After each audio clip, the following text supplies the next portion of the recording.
This video is about ECG, also known as electrocardiogram, also known as EKG.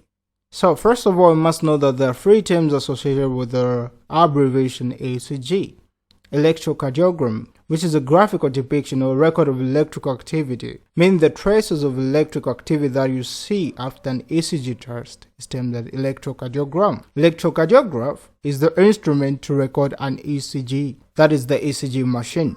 An electrocardiography, it is a process to produce an electrocardiogram, meaning the technique used to visualize the heart's electrical activity. So generally, an electrocardiographic test is a non-invasive diagnostic test to visualize or determine the heart's electrical activity. Now, as a basic introduction of ECG, let us look at the parts of an electrocardiograph, that is an ECG machine. First of all, we have electrodes. Now, electrodes are the conductive pads that are attached to the body's surface, and these mainly function to detect cardiac potentials from the body's surface. And this can have so many examples and include the suctioning electrode that is commonly used together with the gel. The gel is applied when the suction electrode is used over the gel. Then we have disposable electrodes, and these are made up of adhesive material and conductive electrode gel that is made up of silver chloride or potassium chloride just to enhance conduction. And these are only used once, as known as disposable electrodes. And these can include the foam ECG electrode and the fat fin ECG electrode. And moreover, we have the connecting wires, which are also known as the lead wire. And these transmit signals from the electrodes to the ECG machine or the ECG amplifier. Then the amplifier enhances the electrical signal to allow for more accurate or acceptable measurement.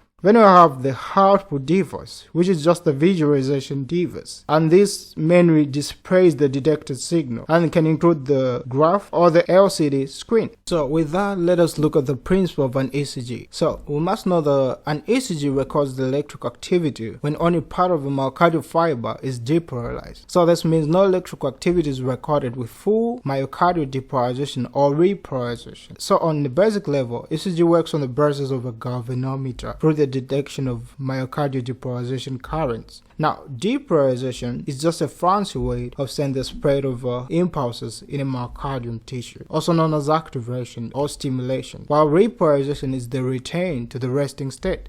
So you have a myocardial tissue. When electrical activity spreads through it, it's known as depolarization, and the cell is said to be depolarized. And when it returns to the resting state, it's known as repolarization. So anyway, the detected myocardial currents are interpreted differently based on touch electrode location, the depolarization direction, and the magnitude of electrical signal. So in short, we're saying that the magnitude is useful for amplitude or size of a wave determination, and the direction of depolarization and the electrode location are useful for determining polarity. So for negative diffraction, that is a downward diffraction, a positive diffraction is an upward diffraction. An isoelectric line is just a straight line when we don't have a diffraction. So with that said, this means that depolarization towards an electrode will produce a positive diffraction. How?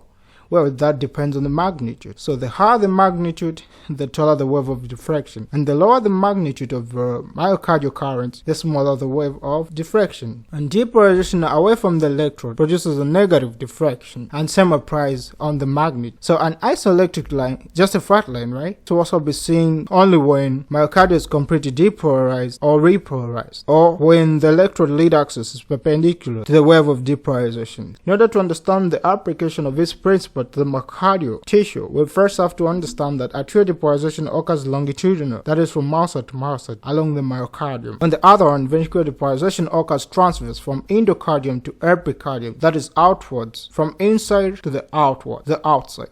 Now with that, let's look at the types of ECG. Now there are three main types of ECG. Resting ECG, which is carried out whilst at rest or in a comfortable position, and usually by lying down. When we have stress ECG, that is carried out with the involvement of exertion. So this exertion can be induced in two ways: by utilizing exercise, that is on a treadmill, or an arm or leg ergometry, Then it can also be pharmacological, and this makes use of clinical drugs, that is we have dopamine, adenosine, etc. Ambulatory ECG. And ambulatory ECG is carried out in the course of daily activities, that is for continuous recording of electric activity, e.g. in water monitoring. So ECG is used for a wide variety of conditions ranging from hypothermia, hypokalemia, and others. Most of the times it's used in a wide range of arrhythmias, tachycardic, bradycardic arrhythmia. So an arrhythmia is just an abnormal rhythm where the heart beats too fast, too slow, or irregularly. So arrhythmias can be bradycardic and tachycardic. So the tachycardic arrhythmias will include such arrhythmias as the flutters, the fibrillations, and the tachycardias themselves, among others. Anyway, and it is also used in detecting of coronary heart disease. Now, coronary heart disease is where we have a coronary occlusion or block, usually by an atheroma, that is an atherosclerotic plaque, just to access blood supply. So, specific conditions involved with coronary heart disease include ischemia, which is just the lack of supply to myocardial tissue. When you say myocardial ischemia, so ischemia is the lack of supply, myocardial ischemia to myocardial tissue. So infarction is the necrosis of myocardial tissue. Infarction will also be known as heart attack. So anyway,